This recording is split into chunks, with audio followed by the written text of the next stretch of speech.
Le Seigneur soit avec vous. Évangile de Jésus-Christ selon saint Luc. En ce temps-là, Jésus entra dans un village. Une femme nommée Marthe le reçut. Elle avait une sœur appelée Marie qui, s'étant assise aux pieds du Seigneur, écoutait sa parole. Quant à Marthe, elle était accaparée par les multiples occupations du service. Elle intervint et dit « Seigneur, cela ne te fait rien que ma sœur m'ait laissé faire seule le service. Dis-lui donc de m'aider. » Le Seigneur lui répondit « Marthe, Marthe, tu te donnes du souci et tu t'agites pour bien des choses. Une seule est nécessaire. Marie a choisi la meilleure part, elle ne lui sera pas enlevée. » Acclamons la parole de Dieu.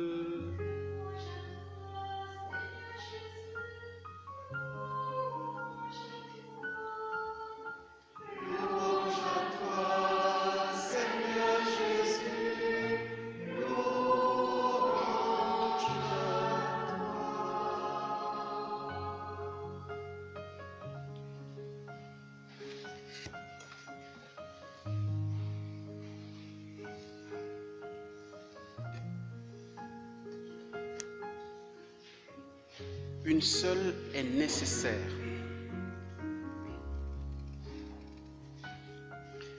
On connaît trop bien cet évangile. On a tellement entendu des significations différentes pour exprimer Marthe et Marie, les deux personnages, les deux sœurs.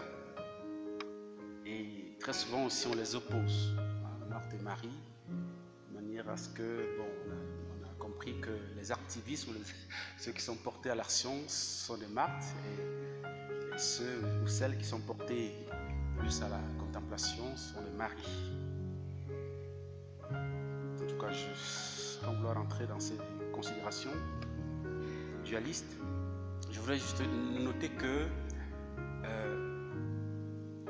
Marthe comme Marie accorde de l'hospitalité à Jésus. L'une, la première, Marthe, accorde l'hospitalité de sa maison. Elle accueille Jésus chez elle.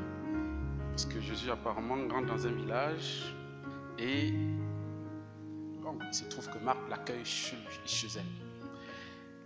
Et Marie accorde une autre hospitalité à Jésus. C'est l'hospitalité du cœur, de son cœur. Et ce qui fait que dans cette maison, ou peut-être avant l'arrivée de Jésus, il n'y avait peut-être qu'une seule activité, c'est-à-dire qu'il y avait la cuisine à faire et autre chose, peut-être le ménage, je ne sais plus quoi. Lorsque Jésus est accueilli dans cette maison, il y a une deuxième activité qui commence. C'est Jésus qui prêche. Il y a Marthe d'un côté qui s'affaire certainement à faire la cuisine, et il y a Jésus qui s'occupe à prêcher. Et Marie, la sœur de Marthe, choisit l'activité de Jésus. Elle choisit d'écouter Jésus, d'être auditrice de Jésus. Elle est assise même au pied du Seigneur. Certains gens ont trouvé que c'est la même qui est citée dans Luc chapitre 7, la pécheresse qui vient chez Simon, qui a invité Jésus et ses disciples, et qui pleure au pied de Jésus et qui essuie les larmes, en fait, le parfum des larmes qu'elle verse sur ses pieds avec ses cheveux. Non pas avec ses yeux, mais avec ses cheveux. Je fais un clin d'œil à Jean-Philippe. Donc, Marie écoute Jésus et Marthe n'est pas contente. Et quelque part, ce reproche s'adresse, tu peux dire, d'abord en premier à Jésus, puisqu'elle s'adresse à Jésus. Elle ne s'adresse pas à sa sœur. Cela ne te fait rien que ma sœur me laisse faire seule le service. Et Jésus dit, une seule est nécessaire. Il y a deux services ici, Marthe. Dans ta maison, actuellement, il y a deux services. Tu fais un service, je fais le mien aussi. Donc, me demander de laisser partir Marie, ça ne va pas. Une seule des deux services est nécessaire. Et celui-là, c'est l'annonce de la bonne nouvelle. Et donc Marie a choisi la meilleure part du service. Elle a choisi le meilleur endroit pour être nourrie. Parce que cela ne lui sera pas enlevé. C'est qu'elle entend, puisque c'est ma parole. Vous vous souvenez que Jésus a dit, le ciel et la terre passeront, mes paroles ne passeront point. Elle est en train d'écouter une parole de la vie éternelle. Tu es en train de faire certainement un travail qui est estimable, qui est bien. On va manger tout à l'heure, grâce à toi, c'est bien, mais cela ne peut pas rester éternellement. Frères et sœurs, je pense que le Seigneur nous invite vraiment à remettre les choses à leur place. Donc, ce que Jésus reproche à Marthe, c'est d'avoir accordé le primat du service matériel au détriment du service spirituel, au détriment de l'aliment spirituel qui nourrit notre foi, qui nourrit notre vie divine, qui nous garde dans notre intimité avec le Seigneur, qui nous garde au pied du Seigneur, c'est-à-dire unis à côté de lui.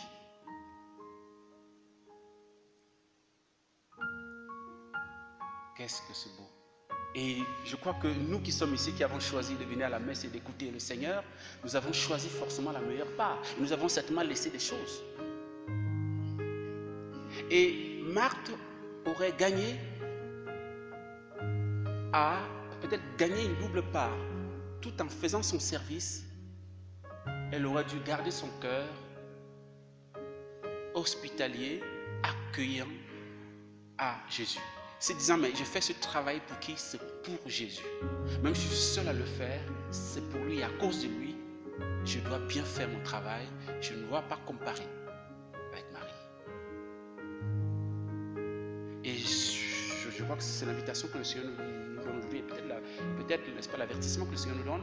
Chaque fois que nous serons affairés, que nous allons peut-être nous rendre compte qu'à côté de nous, il y a quelqu'un qui ne fait rien, ou bien alors il y a des gens qui ne se bougent pas. Disons-nous toujours, il faudrait qu'on se pose la bonne question. Pour qui je le fais? Pourquoi je suis là? Pourquoi je m'affaire? Quel est le sens de mon service? Et là, on comprendra que si c'est le Seigneur qui est au centre, qui est le sens de, n'est-ce pas, de ce que nous faisons, alors on va éviter les comparaisons et puis on va éviter les problèmes fraternels, inutiles. Je suis en train de voir avec mon fils la vie fraternelle en communauté. Ce sont des choses qui ne manqueront pas évidemment, mais parfois on doit se demander pourquoi je suis là. Quand il y aura les combats et tout ça, avec les frères et les sœurs, ce qui ne manqueront pas évidemment, mais toujours se dire pourquoi je suis là, pour qui je suis là. Je suis pour le Seigneur.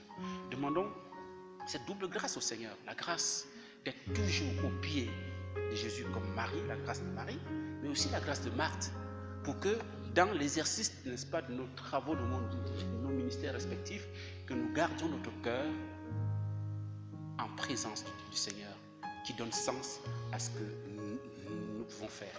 Amen.